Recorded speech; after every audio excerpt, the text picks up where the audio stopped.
भारत सरकार ने आज एडवाइजरी जारी करी कि ईरान के अंदर अगर कोई भी हिंदुस्तानी है तो जितनी जल्दी हो सके ईरान से बाहर निकले सुरक्षित। हार इसमें अमेरिका की हुई है क्योंकि अमेरिका ने सीज फायर किया है। आप समझ रहे हैं, एक ईरान जिसको सारा नाटो मिलकर मार रहा है, यार मैं तो नाटो ही बोलूंगा ना, कि ईरान ने इस वॉर को जो भी दुनिया ने सोचा उससे 1000 गुना अच्छे तरीके से फाइट किया।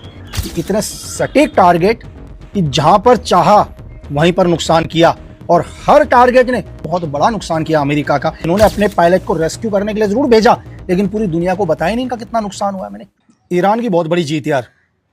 मैं क्यों कह रहा हूं, क्योंकि आपको धीरे धीरे समझ में आ जाएगा। और अमेरिका की बहुत बड़ी हार है। आज सारी टेलीविजन, दुनिया की हर न्यूज़पेपर में एक ही खबर आ रही है कि अमेरिका ने सीज फायर कर लिया 14 दिन का। और इस सीज फायर को कराने के पीछे पाकिस्तान का बहुत बड़ा हाथ, मतलब शहबाज शरीफ और आसिम मुनीर। लेकिन आपको क्या लग रहा है यार कि ये सीज फायर पाकिस्तान के फील्ड मार्शल आसिम मुनीर या वहाँ के प्रधानमंत्री ने किया? नहीं, ये बिल्कुल गलत है। अमेरिका को खुद ज़रूरत थी सीज फायर की। अमेरिका को समझ में आ गया था अगर सीज फायर नहीं करेंगे तो ईरान उन्हें धुआं धुआं कर देगा। क्योंकि कल अमेरिका ने क्या किया, जो एक टाइम दिया था अमेरिका ने, उससे 12.5 घंटे पहले ही ईरान के ऊपर हमला कर दिया। ईरान को बहुत नुकसान पहुंचाया और अमेरिका को अच्छे से पता था कि ईरान का पलटवार होगा, और ईरान ने किया। पूरी रात भर में ईरान ने बहुत मिसाइल्स अटैक करी, गल्फ में करी, तेल अवीव में करी, दुनिया भर की। और अमेरिका को मालूम था कि अगर हम सीज फायर नहीं करेंगे तो ईरान हमें बहुत नुकसान पहुंचाएगा। अब लेकिन अमेरिका डायरेक्ट तो नहीं बोल सकता कि मुझे सीज फायर करना है, नहीं तो पूरी दुनिया में लोग क्या बोलेंगे अमेरिका को, यार अमेरिका तो मतलब डर के मारे डर गया, अमेरिका सब कुछ कर गया। लेकिन उसने क्या किया, उसने इस्तेमाल किया किसका? पाकिस्तान का। और पाकिस्तान, आपको पता है कि जो यूएस बोलता है पाकिस्तान वही करता है। तो पाकिस्तान को खुद अमेरिका ने बोला कि आपके संबंध ईरान से भी अच्छे हैं, तो आप एक काम करो, आप बोलो कि सीज फायर करो, सीज फायर बहुत ज़रूरी है। तो अमेरिका के कहने पर ही क्या किया, पाकिस्तान ने खुद ही अमेरिका से कहा कि सीज फायर करो। अब अमेरिका ने पूरी दुनिया में दिखाया कि यार पाकिस्तान कह रहा है सीज फायर करना चाहिए, तो हमें सीज फायर कर लेते हैं हम 14 डेज का। लेकिन इस सीज फायर की असली वजह क्या है वो आप जरूर समझो। इस सीज फायर को करने के बाद भी भारत सरकार ने आज एडवाइजरी जारी करी कि ईरान के अंदर अगर कोई भी हिंदुस्तानी है तो जितनी जल्दी हो सके ईरान से बाहर निकले सुरक्षित, क्योंकि युद्ध बहुत बड़ा होगा आगे। मैं अपने पहले वीडियो से, जब मैंने पहली बार 28 तारीख को जब अमेरिका ने हमला किया ईरान के ऊपर, मिसाइल हमला, मैंने तभी कह दिया था कि युद्ध लंबा चलेगा। क्योंकि ऐसा नहीं होता कि युद्ध एक ही दिन में शुरू हो जाता है यार, कि 2 दिन 4 दिन। एक युद्ध को शुरू करने के लिए कई महीने, साल लग जाते हैं। उनकी इंटेलिजेंस, उनकी सीक्रेट सर्विस, उनकी फौज, उनकी मिलिट्री इंटेलिजेंस सब कुछ एनालाइज करते हैं, उसके बाद ही वॉर किया जाता है। समझ में आया? तो इस वॉर की प्लानिंग बहुत पहले से है। मैं बहुत बारी पूरा वॉर बता चुका हूँ कि कैसे रशिया यूक्रेन का वॉर हुआ, कैसे ये वॉर धीरे धीरे ईरान तक आया, कैसे ये वॉर आगे चल के एशिया के अंदर आ सकता है बड़ा। तो ये आपको धीरे धीरे समझ में आएगा। और हम आ जाते हैं दोबारा पॉइंट के ऊपर। अब 14 डेज का सीज फायर क्यों रखा अमेरिका ने, ये समझने की कोशिश करो। अब इस 14 दिन के अंदर अमेरिका क्या करेगा, ईरान के उन जगहों को भी ढूंढेगा, चाहे CIA की मदद से, MI6 की मदद से, 5 आइज़ की मदद से, जो भी US के साथ काम करते हैं, चाहे वो 5 आइज़ हो, तो ताकि उनको टारगेट बनाया जा सके। एक टाइम मिल गया ना 14 डेज का, लेकिन 14 दिन भी नहीं वेट करेगा अमेरिका। जैसे अभी नहीं किया तो कल भी उसने वेट नहीं किया, 12.5 घंटे पहले हमला कर दिया। लेकिन अमेरिका को जैसे ही यूक्रेन के वो जगह पता चल जाती है जहाँ पर उसके मिलिट्री टारगेट है, जहाँ के उसके आर्मी बेस है, जहाँ से ईरान ग्राउंड ऑपरेशन की तैयारी कर सकता है, या सब कुछ जो भी उसका अम्युनिशन डंप है, जो भी कम्युनिकेशन टावर है, बहुत सारी चीज़ें होती है वॉर के अंदर। तो अमेरिका इन 14 दिनों के अंदर उन्हें ढूंढने की कोशिश करेगा। समझ में आ रहा है? लेकिन ईरान को भी ज़रूरत है इस चीज़ की, टाइम की, क्योंकि वॉर में टाइम बहुत इंपॉर्टेंट होता है। देखो बहुत सारे सैनिक क्या है, घायल हुए हैं, उन सैनिकों को देखना। वॉर हमें कल क्या करना है, नई प्लानिंग करना, क्योंकि वॉर हर बारी प्लान चेंज होता है। ऐसा नहीं है कि हमने 5 दिन पहले सोचा कि हमारे को 6ठे दिन क्या करना है, हमें वैसा करना है, नहीं। क्योंकि इन 5 दिनों के अंदर क्या हो गया, वॉर के अंदर हालात चेंज हो चुके हैं। समझ में आया? दुश्मन ने अपनी जगह चेंज कर चुका है, दुश्मन का वॉर करने का तरीका चेंज हो चुका है। हम सोच रहे थे कि सिर्फ दुश्मन एयरफोर्स से ही क्या करेगा, एयर स्ट्राइक करेगा, नहीं। लेकिन दुश्मन ने क्या कर दिया, धीरे धीरे अपनी ग्राउंड फोर्स भी हमारे नज़दीक तक लेकर आ गया। वो हमारे देश के अंदर एंटर होने की कोशिश कर रहा है ताकि ग्राउंड ऑपरेशन किया जाए। अब वो ग्राउंड ऑपरेशन करेगा तो हम उसके ग्राउंड ऑपरेशन को कैसे फेल करेंगे। तो टाइमिंग दोनों देशों के लिए बहुत इंपॉर्टेंट है। ऐसा नहीं है, मैं ये नहीं बोलूंगा कि ये सिर्फ अमेरिका के लिए इंपॉर्टेंट है। इंपॉर्टेंट ये किस चीज़ के लिए, ईरान के लिए भी बहुत ज़रूरी है। तो मेरी बात समझे। लेकिन हार इसमें अमेरिका की हुई है क्योंकि अमेरिका ने सीज फायर किया है। आप समझ रहे हैं, एक ईरान जिसको सारा नाटो मिलकर मार रहा है यार। मैं तो नाटो ही बोलूंगा ना। फ्रंट पर आपको सिर्फ अमेरिका नजर आ रहा है, लेकिन अमेरिका के पीछे आप पूरा नाटो नहीं देख रहे हैं। अगर मैंने ट्वीट भी किया, क्यों ब्रिटेन अपनी एयर स्पेस दे रहा है यार? कल जो बॉम्बर्स उड़े थे ब्रिटेन की धरती से ही उड़े थे ना, तो इसका मतलब कहीं ना कहीं ब्रिटेन भी है पीछे। साइप्रस से जॉइंट ऑपरेशन कौन कर रहा है? MI6, CIA, DGSC सब के सब क्या कर रहे हैं? जॉइंट ऑपरेशन कर रहे हैं। यानी कि मिलकर ये लोग क्या कर रहे हैं? इंड भी मिलकर कर रहे हैं, जॉइंट ऑपरेशन भी मिलकर चला रहे हैं। लेकिन कह रहे हैं कि सिर्फ अमेरिका इस वॉर में या इजराइल इस वॉर में, ऐसा कुछ नहीं है। और एक तरफ नाटो पूरी दुनिया के अंदर क्या भरम फैला रहा है कि हम तो अमेरिका का साथ नहीं देंगे। एक तरीका होता है यार, ये सब एक ही है, ये अभी से नहीं है, ये आरंभ से लेकर एक ही है। इनका काम है पूरी दुनिया को कैसे गुमराह करना, ठीक है।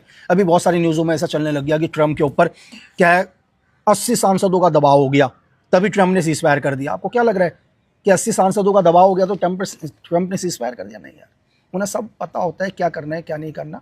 लेकिन एक चीज़ कि ईरान ने इस वॉर को जो भी दुनिया ने सोचा उससे 1000 गुना अच्छे तरीके से फाइट किया, और हर बात का जवाब ही नहीं दिया, 10 गुना खतरनाक जवाब दिया। अमेरिका ने स्ट्राइक करी, ईरान ने हज़ारों मिसाइल गिरा दी। और कल ही ईरान ने एक चीज़ दावा किया, अगर आपने रशियन टुडे पढ़ा हो जिसने भी, उसने बोला कि मेरे पास अभी 15,000 मिसाइल्स, 45,000 ड्रोन सेफ हैं। अगर ईरान इतना बोल रहा है तो समझ लो 3 गुने होंगे, क्योंकि दुनिया का कोई भी देश, कोई भी मिलिट्री अपनी पूरी पावर नहीं दिखाता, ठीक है, अपनी पूरी स्ट्रेंथ नहीं दिखाता। ये धीरे धीरे वॉर में समझ में आता है। लेकिन ईरान के साथ जो भी इस टाइम देश हैं, उनकी इंटेलिजेंस विंग बहुत खतरनाक यार।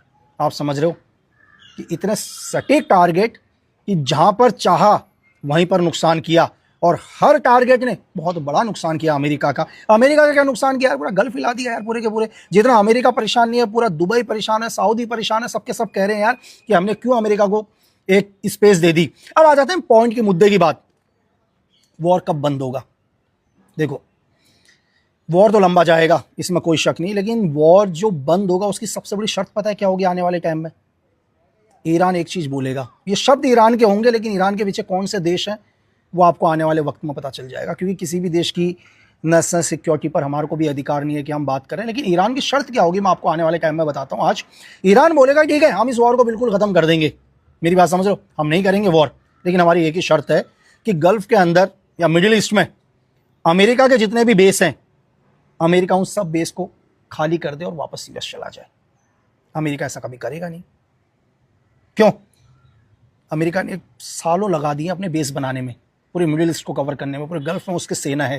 तो आपको क्या लग रहा है कि अमेरिका इतनी आसानी से वापस चला जाएगा? नहीं। इतने टाइम में क्या होगा? कुछ टाइम के बाद, 5 साल के बाद ट्रंप का कार्यकाल खत्म हो जाएगा, हो सकता है नए प्रेसिडेंट आएंगे, उसके बाद वॉर खत्म हो जाएगा।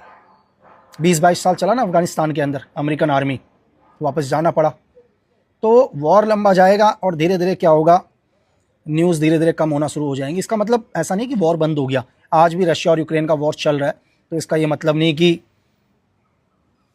मतलब वॉर चल रहा है हमें नहीं पता चल रहा, क्योंकि हमारे पास इतनी न्यूज़ नहीं आ रही है, टेलीविजन नहीं आ रही है। क्योंकि टेलीविजन ने क्या कर दिया, पूरा का पूरा अमेरिका और ईरान के वॉर को कवर करने में लगा हुआ है। यहाँ तक कि अफगानिस्तान और पाकिस्तान का भी वॉर लगातार चल ही रहा है, वो भी न्यूज़ों में नहीं आ रहा। तो हमें सिर्फ वही पता चल रहा है जो हमें दिखाई दे रहा है। और वॉर का एक सबसे बड़ा क्या चीज़ है? झूठ। कौन सा देश कितना बड़ा झूठ बोल सकता है? मेरी बात समझ लो कि मैंने ईरान का इतना नुकसान कर दिया, ईरान बोलेगा नहीं मैंने इतना नुकसान कर दिया। मतलब जितना ज़्यादा झूठ हो सकता है। आज भी अमेरिका ने बयान दिया कि हमने ईरान के जितने टारगेट थे बर्बाद करना चाहते थे, उससे ज़्यादा हमने बर्बाद कर दिए। बिल्कुल एक नंबर का झूठ। अगर तूने उतने ही टारगेट बर्बाद कर चुका होता तो आज अमेरिकन आर्मी ईरान की धरती पर होती। आप समझ रहे हो? ग्राउंड ऑपरेशन नहीं कर पाए, अमेरिकन आर्मी नहीं घुस पाई। इन्होंने अपने पायलट को रेस्क्यू करने के लिए जरूर भेजा, लेकिन पूरी दुनिया को बताया नहीं इनका कितना नुकसान हुआ है। मैंने ट्वीट पर इनका एक एक नुकसान भेजा हुआ है, कितने इनका नुकसान हुए, कितने जवान घायल हुए, कितने इनके फाइटर पायलट या फाइटर प्लेन या हेलीकॉप्टर को नुकसान हुआ, आप ट्वीट पर देख सकते हैं यार। लेकिन मैं आपसे एक ही चीज़ बोलूँगा कि हमेशा खुश रहो। ये सब चीज़ें चलती रहती हैं जीवन के अंदर, जीवन का एक हिस्सा है। क्योंकि जीवन में हमेशा सुख ही नहीं होता, खुशी नहीं होती, दुख भी होता है, तो 2 पहियों से चलता है। इसलिए फ्रस्ट्रेट होने की ज़रूरत नहीं, और जब वक्त आएगा तो सब सही हो जाएगा। लेकिन हमेशा क्या है, खुद को तैयार रखना है, मजबूत रखना है, रेडी रखना है। हर हालात से निपटने के लिए अपने आप को स्ट्रांग बनाओ, क्योंकि अगर आप ताकतवर हो तभी आप जिंदा रहोगे। इन सभी वॉर से पूरी दुनिया को एक चीज़ अच्छे से समझ में आ गया कि जीवन के अंदर कौन जीवित रहेगा या कौन सा देश पावरफुल रहेगा। जो देश स्ट्रांग है, मैं बहुत पहले से कह रहा हूँ, आप 1 साल पहले के वीडियोस देख सकते हैं, 2 साल पहले के मेरे इंटरव्यूज़ देख सकते हैं। मैंने एक ही चीज़ बोली है कि ताकतवर बनो, क्योंकि ताकतवर के लिए जीवन में कोई कानून नहीं लगते। और लास्ट में एक ही चीज़, देश प्रेम से बड़ा कोई धर्म नहीं। Thank you.